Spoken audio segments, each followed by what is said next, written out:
right, good morning, ladies and gentlemen. Thank you for tuning in for a very special episode of Fintech Fireside Asia.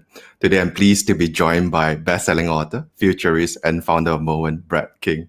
Now, for those of you who are tuning in for the first time, Fintech Fireside Asia is a monthly online talk show where we bring you some of the brightest minds in fintech from around the region and sit them down for a casual chat. Now, I've been following Brad's work for some time now, and one thing I always appreciate about what he does is his uncanny ability to kind of contextualize broad trends and effectively articulate into how it would impact the sector. And as many of you would know, Brad started his podcast, Breaking Banks, in 2013 and has had nearly 400 episodes since. Welcome to the show, Brad. Thank you for joining us. Vincent, great to finally get to have this chat that we've been talking about having for such a long time. Yeah, I'm glad to finally do it. You know, Brett, when you first started Breaking Banks, it was kind of at the height of one of my favorite shows, Breaking Bad. Was that an homage to that show? It was part of it. Yeah. Also, I think it just sounds better with the radio voice. Breaking Banks, you know. It's I don't know. It was part of it was sort of that disruptive, sort of in your face, that we wanted to cultivate. That it wasn't the same. It wasn't going to be the same, and and part of it was the banking system itself is broken. Right. So there was an argument we don't have to actually break the banks. They're doing a good enough job themselves. But I guess, you know, in some ways, both of us kind of took inspiration for hairstyle from there. Yeah. I think, it was the timing, obviously. But I wanted something that was a little controversial. I wanted people to, like the derivation of the show was very much talking about fintechs and startups and those people challenging the status quo. And so we wanted something that, people would, their initial reaction would be, oh, well, hang on, let me listen to this and see what's going on, Yeah, that's kind of what got me into the show as well. And I could also do the Heisenberg eyebrow, you see. That was the other You're the one who knocks, huh? So recently you relocated to Bangkok. Are you working on anything exciting in this region, or are you just here for the delicious food? Working with potentially a couple of startups, but ostensibly, this was sort of a more quality of life move. I'm working on a new book, so I'm sort of shifting away a bit from fintech to more futurism generally. That sort of started with Augmented, which I did in 2015, but the new book, The Rise of Techno-Socialism, will sort of ramp that up. I'm doing more in the general futurist space. My book Augmented's also been optioned for a TV show, so we'll be working on that the second half of the year. So there's a few interesting things happening, but mainly quality of life. I'll still be doing a fair bit of work back in the US and be back and forth there, COVID permitting. But Bangkok hopefully will be the base over the years to come. Cool. We'll go back about having your book option for a TV in a little bit. So one thing I kind of wanted to also get a sense of your views. When we look at the trends that's emerging out of Asia, there's a lot of things that's happening, right? You have the CBDCs with China, we have digital banks, we have BNPL, and many, many acronyms. So for you, like, what are some key things that have caught your attention, and what do you think will kind of shape Asia's conversation in this space? Well, I think one of the things that most banks miss, I don't know if it's head in the sand or it's just sort of wishful thinking, but this has been largely driven by Asia and to some extent Africa, is that mobile wallets have now overtaken plastic. And so, this happened a few years ago in 2017, but, mobile wallets globally now account for more than twice the annual number of payments that plastic cards do. And this includes everything, credit cards, debit cards, gift cards, etc. And so the modality of the day-to-day bank account has shifted, and Asia's been a big part of that with the super apps, WeChat, Gojek, Grab, etc. But this is also playing out in Africa. The implications of this are pretty significant because you have, by the end of this decade, potentially 2.5 billion people that are doing their day-to-day banking through mobile wallets and have never stepped into a bank branch. And so what do you call a bank in those situations? You certainly couldn't argue that you must have a banking license to be a bank anymore. You certainly couldn't argue that, you need, those traditional mechanisms that we've seen, to be effective in that space. Now, regulation may force wallet players into becoming technically a bank, but that's not really the point. The point is that we're really entering this phase where I call it the smart bank account wars, where the intelligence of your day-to-day vehicle for banking becomes a critical, factor in how you choose to do your day-to-day banking and what utility you access. And that's where, if you're a bank and trying to just put a bank account on the phone, you're missing really the modality shift here, which is it's about the phone being at the center of the context of your money use and how that can give you a sort of informational advantage over a dumb piece of plastic. And that's the shift at a macro level. And of course, it's much lower friction and more inclusive. So that's the big shift, I think a natural evolution of that from kind of the mobile payments, mobile wallets, of course, is to kind of shift into a digital bank of their own, right? So where you've spent some time in Hong Kong, they've also kind of issued license for 8 virtual banks as well. And, back home in your country, you look at Zinja's downfall and 86,400 selling to National Bank. A lot of people are quite disappointed about that. So I was wondering if you feel that maybe that's reminiscent of what's to come in Asia, or do you think the rest of Asia will kind of follow a Kakao, MyBank, WeBank kind of trajectory? Yeah, Australia is a unique market. First of all, it's a fairly small market compared with other markets in Asia. And also the big four there have a big stranglehold on, the business. So it's an oligopoly. And, I advised Zinja, so, I know a fair bit about the Zinja story. Anthony Thompson, I think, has done fantastic to, get 86,400 spun up and then acquired. That's his model. If you look at Adam and you look at Metro, you see a pattern there from AT. He's a phenomenal participant in the market.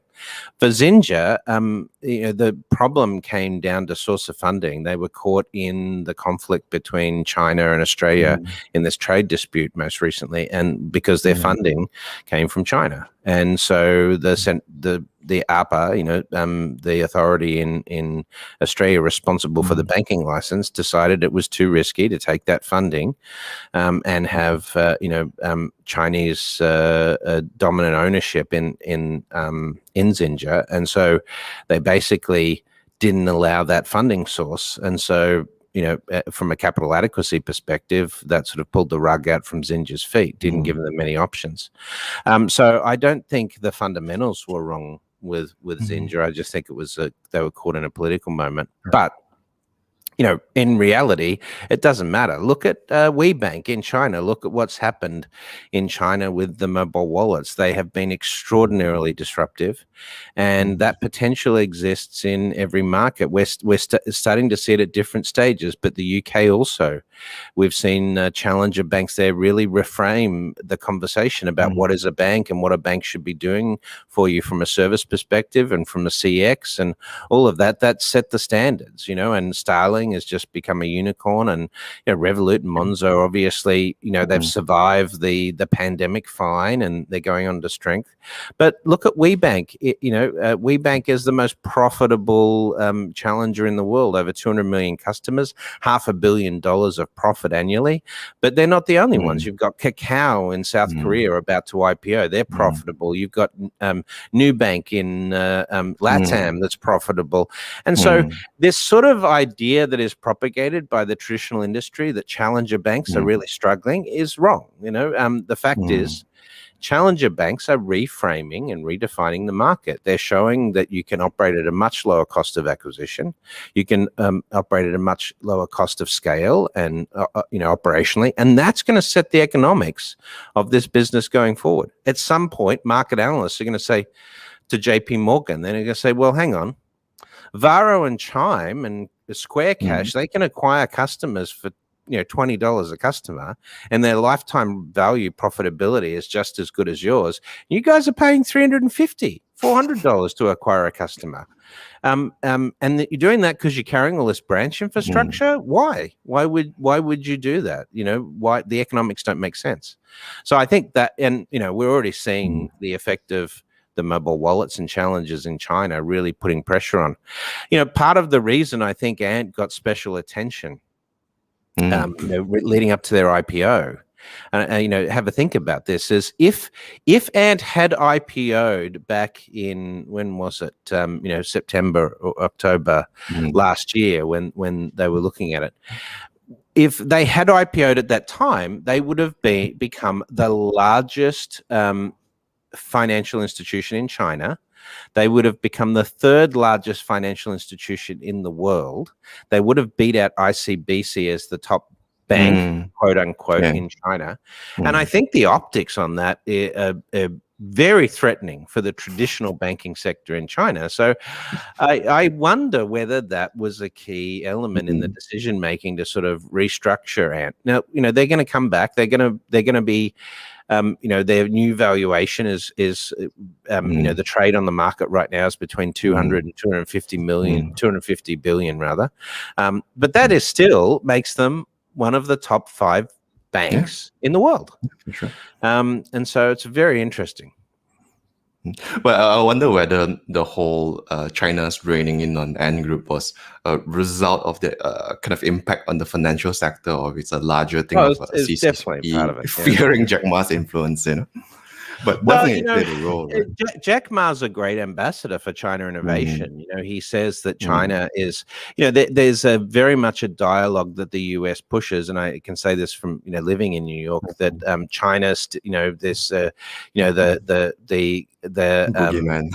No, it's more like they're the world's counterfeit operation. They copy the Louis Vuitton bags and you get fake iPhones there, and that's what they sort of propagate.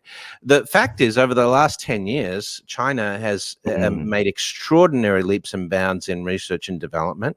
About 60% of investment in artificial intelligence over the last decade has come out of China, and so China has leapfrogged the US in many areas. Fintech is just one of them.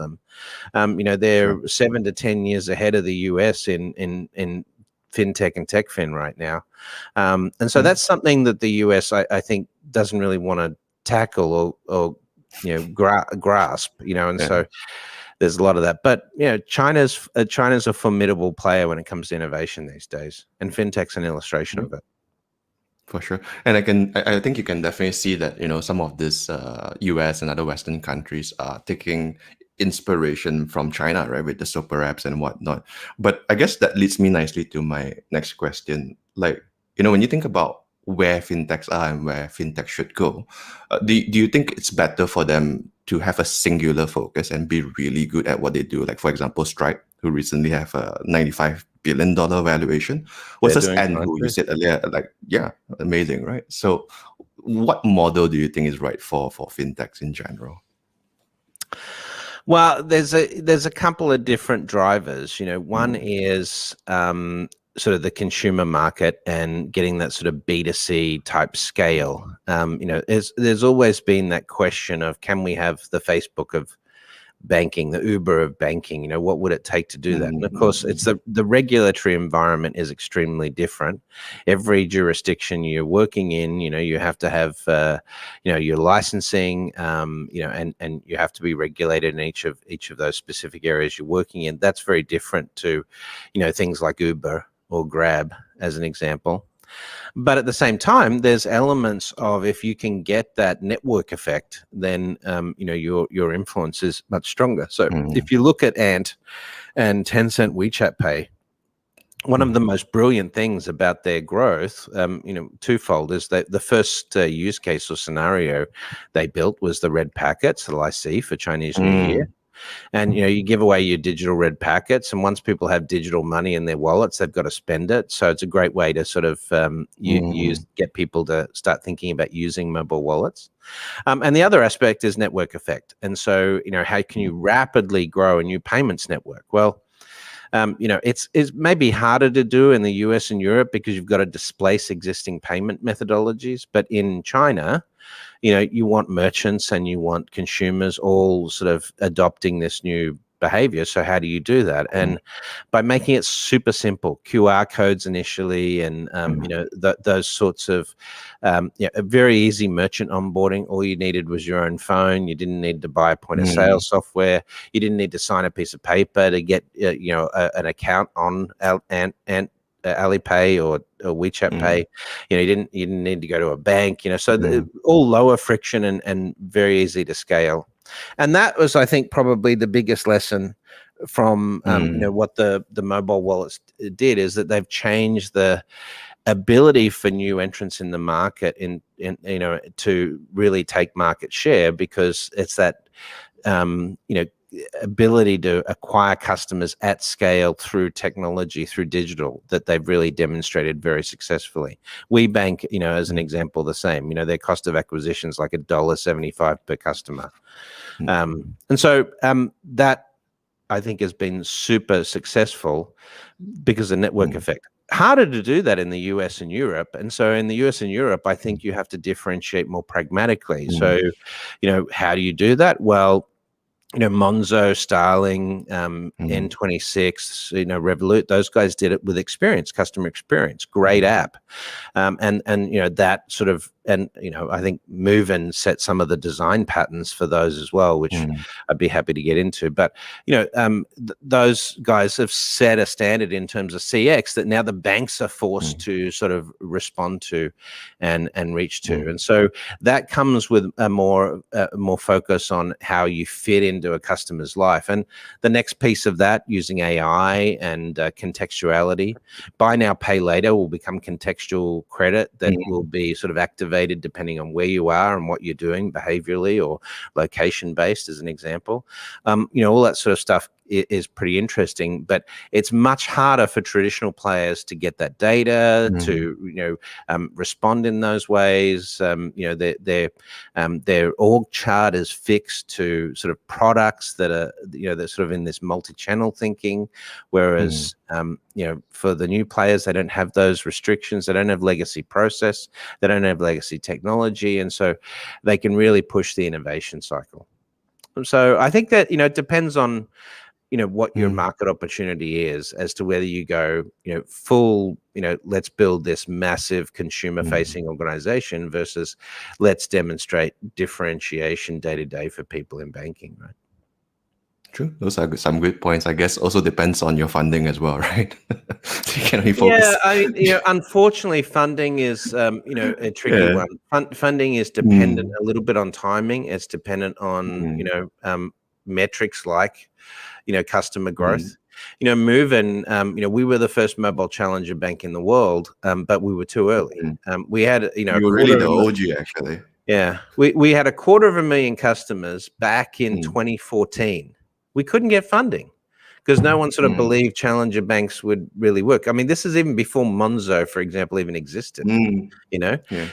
But we were too early. Getting serious funding from Moven at that time was tricky, and so we went down the banking as a service route, licensing our tech to other banks, and that eventually became our core business. Just because we didn't have to go get funding as often, because the revenue from those banking relationships sort of kept us alive. But if of course, if we'd started maybe just 1 or 2 years later, then I think it might have been very different for our challenger bank operation, in the US particularly, because we were, well ahead of Varo, Chime, and others in the US. But it's a timing. It's just a artifact of timing.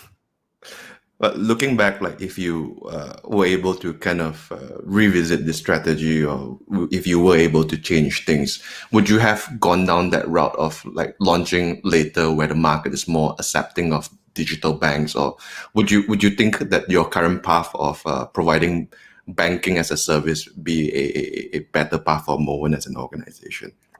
Well, look, the reality is for players like Monzo, Revolut, N26, they wouldn't have been able to do what they did unless there was people like us and Simple and Fedor that had, established a demand and established that it could be done, and so I maybe it might have been better if we're a little later, but the reality is we were a very important part of the industry in terms of showing what could be done. We were the first banking app in the world to offer you the ability to open an account for a debit card in app. Now that's a fairly common thing for fintech startups today, but back in those days, just even being able to open a bank account without a wet signature was a massive achievement in 2012, right? And so, we sort of pave the way for these other players. So I think we're a very important developmental, piece of the industry. So I don't necessarily regret that, and we also, you can see our design influence all over the space. Like one of the things we did back in 2013 in beta is, we changed the design of the app so that the home screen was this spending artifact. We call it the spending meter for movement, and it would turn green if you're spending below typical, turn red if you're spending above typical, and this sort of circular, artifact that tells you from a glanceable perspective about your money. We see now in Revolut, we see it in Monzo, we see it in Common feature N26, we see it in Starling, we saw it in Tinger, an 86-400. So that's a design pattern that we created. And if anyone wants to debate whether we created or someone else, the fact is you can see it. You can see it from a design perspective. Same with things like Money Path and the financial wellness view, and categorization of your spending in real time and putting that in the receipt. All of those things have become design patterns. So the fact that as a industry, challengers were able to sort of differentiate from a design perspective like that from traditional banking apps, who just showed you a list of accounts when you opened the app. Here's your checking, savings, credit card account. And we did something different with the homepage. I think that was the start of people realizing that, when you start to redesign a bank for mobile, you don't have to follow those old conventions. You can change the way people think about their money, the way they contextualize money in a much smarter way with that sort of real-time context that you just retrofitting, internet banking onto a smaller screen is not necessarily innovation, right? Yeah. I think it's crazy how much the conversation has evolved, right? Because the ability to apply for a debit card now is such a common feature. Back then, even to just freeze your card was revolutionary. And it's really evolved over the years, for sure. Absolutely. Now, earlier you spoke a little bit about, being the Facebook of financial services. And we do see Facebook entering financial services through payments and even through digital currencies like DM. And on the central bank front, you see a lot of retail CBDC projects. I think a report I read is somewhere between 80 to 90% of central banks kind of evaluating or doing some kind of pilot around the world. So I guess my question to you, in regards to digital currencies and CBDCs, do you see this as an existential threat to banks at all? Not really. I mean, my view of CBDCs sort of changed a little bit more recently. Watching how it's been rolled out in Macau and Guangzhou and southern China, there's some really interesting opportunities. Part of it, I think, is not necessarily secondary monetary supplies, but what can you do with programmable CBDCs? Thanks, Dave. That we can't do with traditional US dollar currency. We could, for example, program it. So you could make CBDCs the foundation of universal basic income. And you could make it such that people can use it for UBI, but they can use it for staples like, putting a roof over their head, educating kids, healthcare, foodstuffs, and so forth.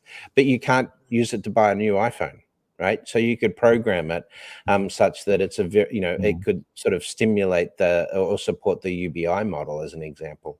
And that would be quite interesting, because does it conflict with the traditional monetary supply, or does it show sort of a different type of utilization for money? So there's some very big questions about CBDC. For sure. It's not designed, for example, the digital yuan is not designed to take over from the US dollar, but it is designed to weaken sort of the hold of the petrodollar overall. So I think as we start to digitize money and digitize assets, there's going to be we're seeing NFTs right now. It's going to challenge some conventions. Yeah, I'm just loving the whole NFT trend, right? I mean, Elon Musk was like tweeting like, I'm gonna sell a song of an NFT about an NFT. I mean, it's just trend. It's just yeah. I mean, it's just hilarious what these folks are doing. But in general, do you sense that mainstream finance folks are not paying enough attention to decentralized finance? Because a lot of times I have conversation with this mainstream finance guys. They haven't the slightest clue what's going on. The whole DeFi thing, look, we're still trying to sort of work out the decentralized element of finance, or more like the democratization of finance. What can we do in respect to design of some of these artifacts that sort of moves us away from these central control mechanisms? It's tough, because AI is going to be super critical in terms of how we design the ecosystems for banking and finance moving forward. But AI is probably going to be regulated. It will need to be regulated. It'll need to be regulated in a different way from regulation of financial services, sort of a more broader regulation, such as ethics and bias and things like that, into the mix. But once we do that, it's essentially taking laws that we would have traditionally put on the legal books and codifying that into some sort of AI regulated code base. And once we do that, that's where it gets really interesting, because that's where we have to think about the design of legal frameworks, the design of these systems. Because when we automate that through AI, we're really sort of taking the system we've got and we're trying to fit it into AI machine learning, sort of frameworks. And then we're going to realize that some of the laws don't make sense. We've got laws going back, hundreds of years, and and they were in a very different time. And so it's sort of a opportunity to sort of rethink a lot of that. But in doing so, we're setting up new frameworks for the safe operation of business based on AI and so forth in society. And it's going to increase centralization to some extent, because AI's effectiveness will be based on, collective pools of data. For example, AI in healthcare, as an example. And so the dream of decentralization, it's almost as if we're going to push the needle a bit this way, and then AI may push us a bit back, towards more centralization. But the decentralized element of, the regulation of financial services, most definitely. I think, the ability to provide credit, the ability to provide a value store, the ability to provide advice around your finances and your financial well-being, as an example, the ability to change the way payments work. All of those can be decentralized to some extent and sort of attack the status quo. What is a deposit-taking organization? What does that have to look like? We've already seen that being redefined. And so, but the whole digital asset space generally, it does require some sort of new thinking. And NFTs and DeFi are some really interesting thought experiments. I don't think they'll end up being the end state, but they will be part of the journey we take as society in respect to these things. Have you personally invested in any digital assets? I'm into a couple of DeFis. My friend Jason Corbett here in Thailand has a great one called Yield, which has been super productive, 20-30% returns. It's looking pretty good. I obviously got involved in a bunch of token businesses, advising them in the early ICO days and things like that. That's another thing that sort of came and went. It's still around in some respect, but it's all pretty interesting. I don't know. I don't think I'm going to spend $69 million on a JPEG though. Yeah. I still can't wrap my head around that figure. I mean, I can understand the idea about owning the digital rights to it, but 69 million just seems like a huge sum for me. Now, wasn't it 69,420,000? I don't know. I don't know, lost track. There was another one. But the point of all of that is, I think a lot of those guys that have big crypto wealth are trying to diversify away from just holding Bitcoin or Ethereum or whatever, and the digital assets give them a way to sort of diversify their portfolio and potentially, de-risk their holdings potentially. Maybe they're just paving the way the same way you did for digital banks, right? Because even with Bitcoin, someone had to buy pizza at crazy prices. Someone's got to get the ball rolling. And I guess another big trend that we see around the world, of course, not just within finance, but within various industries, is the very important topic of climate change, right?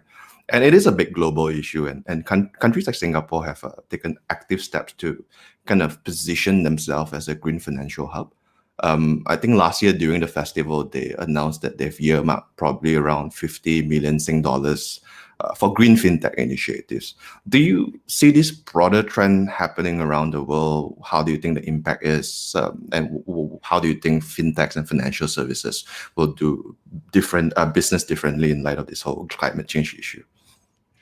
Well, I think it's a broader issue. I'm actually writing about this in the new book, Techno-Socialism. Oh, cool. When you look at capitalism, capitalism as it stands today in the free market doesn't have a mechanism for measuring social impact. And so you can have businesses that are extremely profitable that are doing real damage to the environment. Profitability to shareholders is no longer a sufficient single metric to measure the effectiveness of a corporation existing in an economy or in society broadly. And so we need new mechanisms. So initially what we're doing is we're seeing this ESG push. We're seeing banks being, or portfolio or asset managers being, having their feet held to the fire if they're investing in new coal plants, as an example. Which, it'd be better off spending our money on investing in battery storage technology, which would allow us to have more renewables, for example, than investing in the ongoing use of coal. But we need better incentives than share price. We need to have sort of a carrot and stick, I think, to some of this for climate change purposes. So as the markets evolve in the 21st century, I think there are going to be things like, your carbon footprint as a corporation, your sustainability goals and objectives that come into the way people value you as an operator in that system. I think that's going to be necessary. For those that are defensive of capitalism, the very simple question that sort of really gives you the answer you need is, has capitalism worked when it's come to climate change?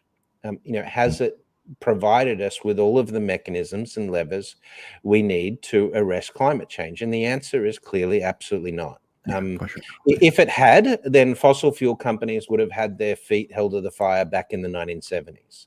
We kicked that can down the road in return for profitability of, those big gas, big oil companies who were some of the largest corporations in the world at the time. We kicked the can down the road saying we'll fix the climate later. Well, it turns out that was a terrible decision to make.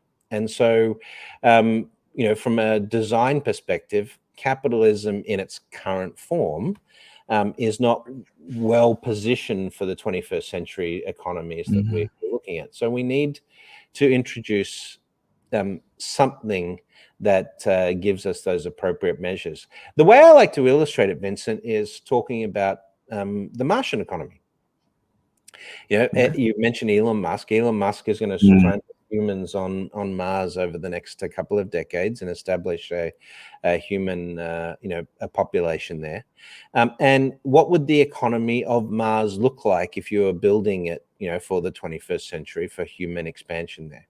Would it look like capitalism? And the answer is no. The number one objective of the Martian ecosystem would be sustainability. Being able to live independent of Earth should the starships from Earth stop coming. That's a high priority for the economy there. And so you get this sort of sustainable prosperity doctrine that sort of would become the foundation of economics there. Then the real question is, well, why don't we do that on Earth? Why do we have a policy that allows us to, use resources without any thinking of whether this is sustainable or good, for society or the planet at large? And while we're at it, what is the purpose of an economy, at a national level or a global level? Is it GDP growth, or is it to make sure we make people healthy, educated, and wealthy in various measures? There's some big questions that come out of this. Yeah, for sure. But if you're talking about a Martian economy based on Elon Musk, I think the currency would mostly be on memes more than anything. Yeah. Well, I did propose a cryptocurrency for Mars called the ELOT, which is an electronic lot of value, but it's obviously designed to sound a lot like Elon. But that was I like the idea.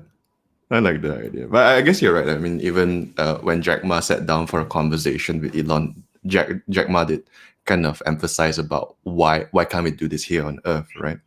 And I guess that would kind of shift the way financial services operate in the next few years. I'm starting to see some companies, starting with small movements like cards that are more sustainable and, like you say, ESGs and whatnot. Now, I kind of wanted to go back to something that we were talking about earlier. So when you mentioned about Xinjia, you talked about how the issue is really funding, and a lot of the funding comes from China. And in particular, if you look at Southeast Asia and the mobile wallets market, the digital banks market, a lot of the funding does come from China as well, right?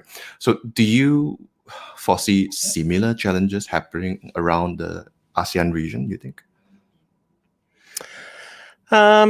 Maybe.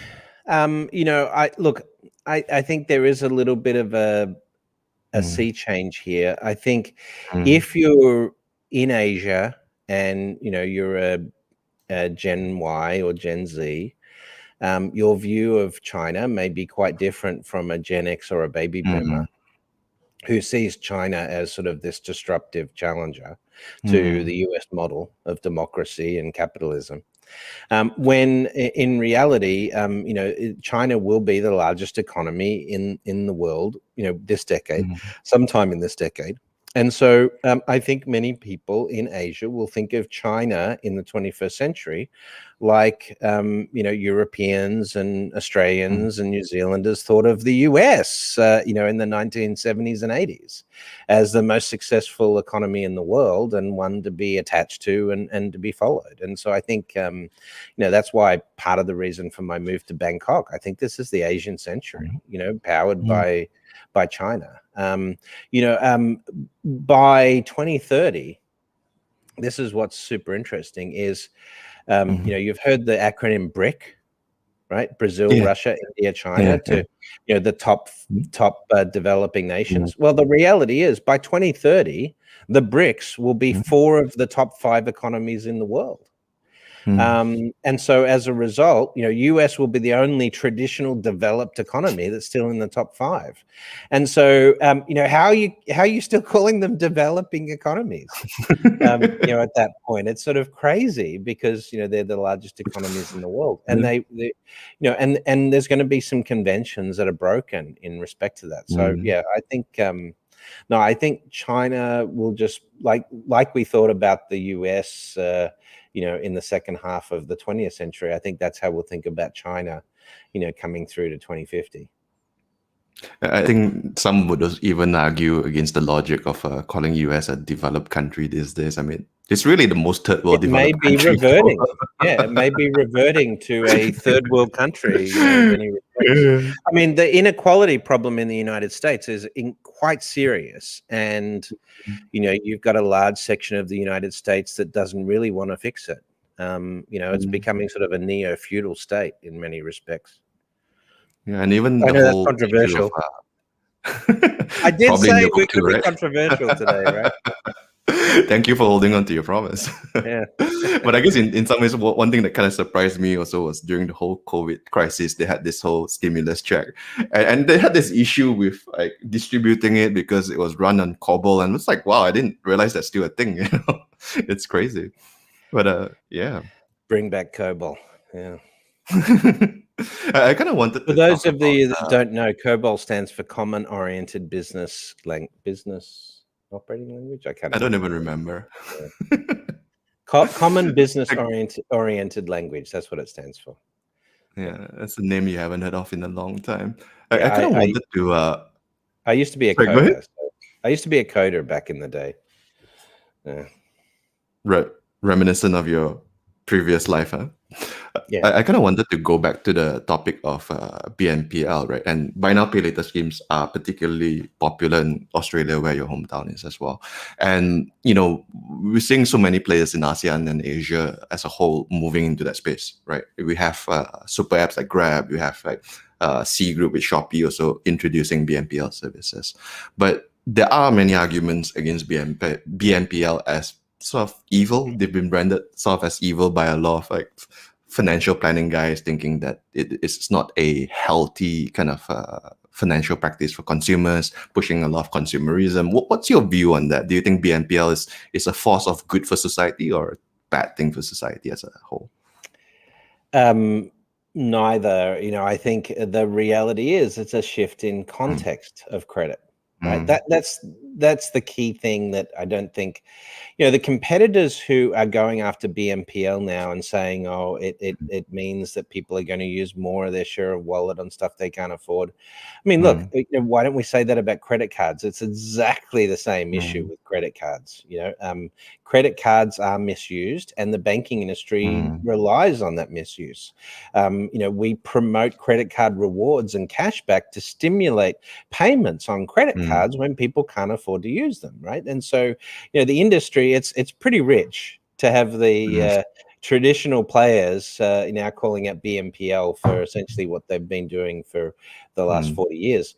The difference with BNPL, though, is the context, right? We're shifting it from you going to buy a Peloton bike and saying, oh, I can't afford that, and then having to go to the bank and open a line of credit, most probably a credit card, then going back and continuing with the purchase of the Peloton bike, to now you being able to say, oh, I'd like to buy this Peloton bike. I can't afford it. Oh, there's an option. Click.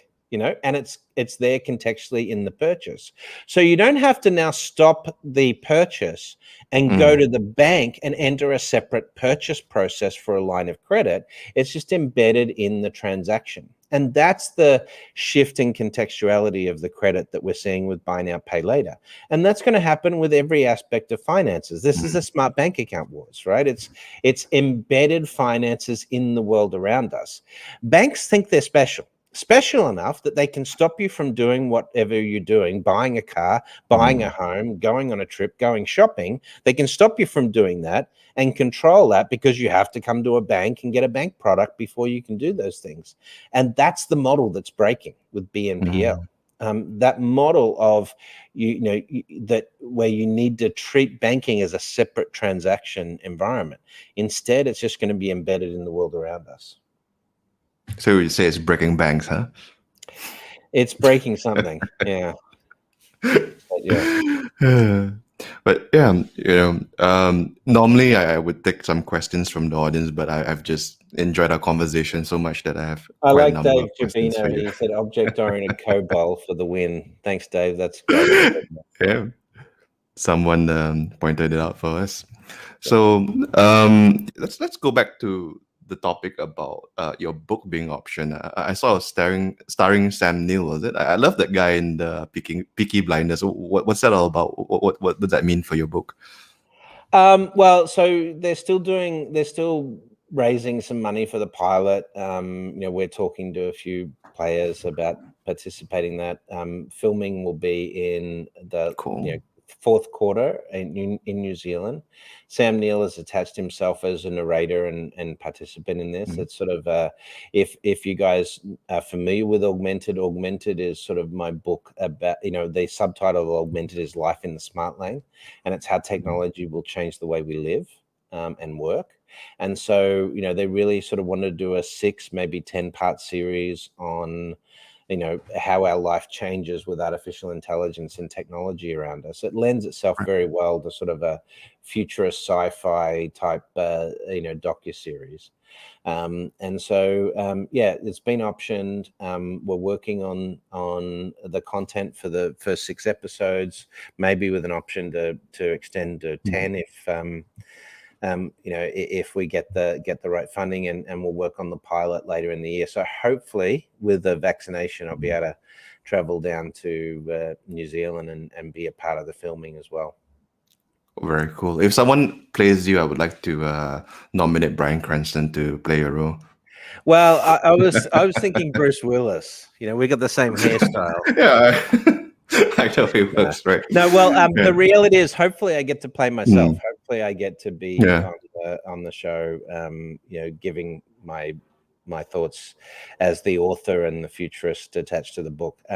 We're getting plenty of other futurists. We're asking to be involved in this. We're seeing if we can get Neil deGrasse Mm. Tyson, Oh, Professor Brian that'd be Cox amazing. out of the UK, and then some sci-fi guys that I'm connected with, like Kevin J. Anderson, David Brin, Kim Stanley Robinson, and some futurists, fellow futurists like Mike Walsh out of Mm. Sydney, Ross Dawson, Jack Ma, obviously.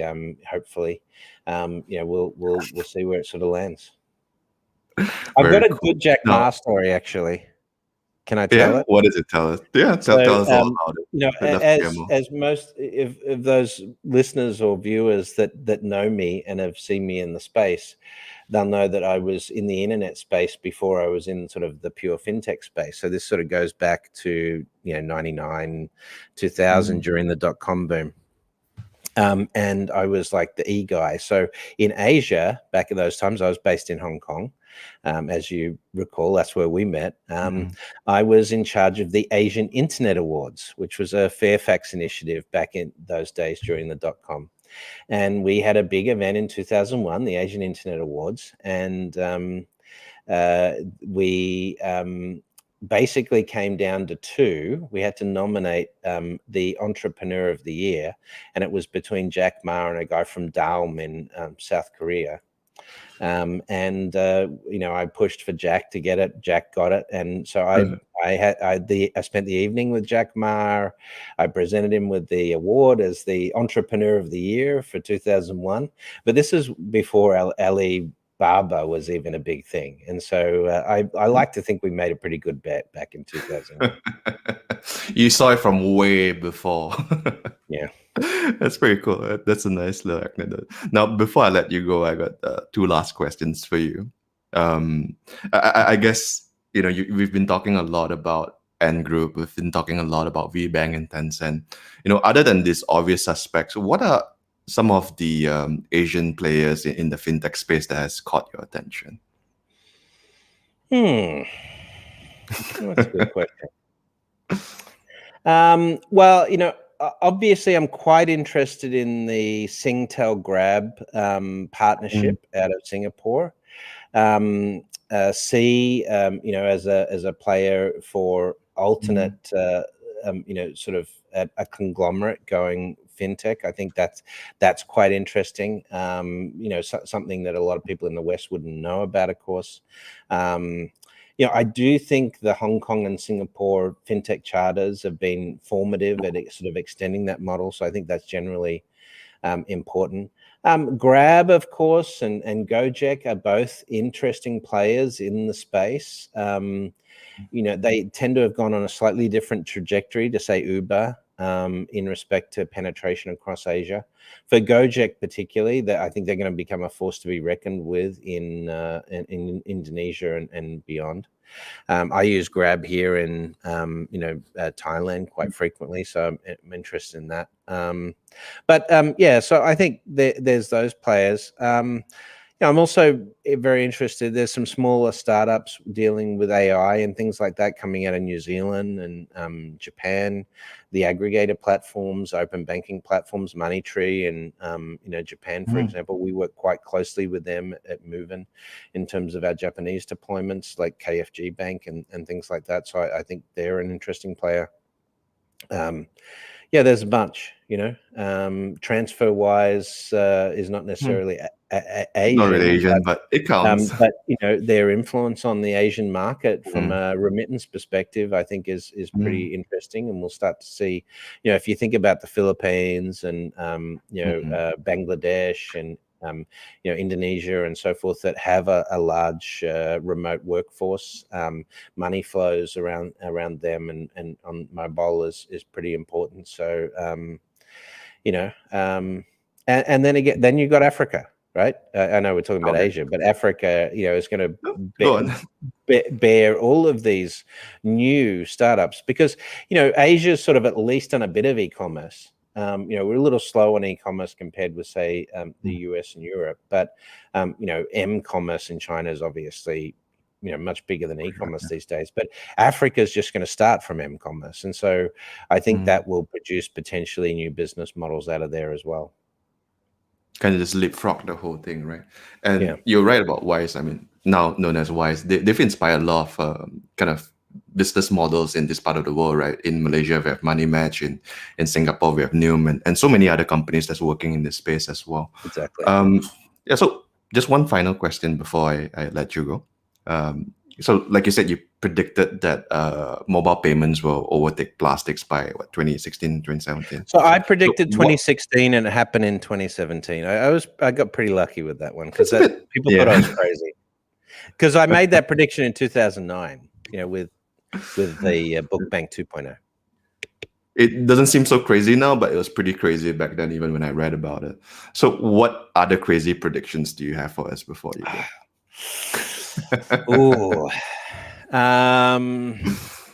What are the crazy predictions? Well, the smart bank account war stuff, I think the fact that by 2025, banks will be competing on how much intelligence is in their bank account. That's something that I've not heard a lot of other people sort of talking about. So I think that would fit in the realm of a prediction that's quite out there. I did predict that by the second half of this decade, that in markets like the United States, that their branch numbers would be down around half of what they were in 2008 at the peak. So again, that's not a very popular prediction, but it's not with the bankers at least.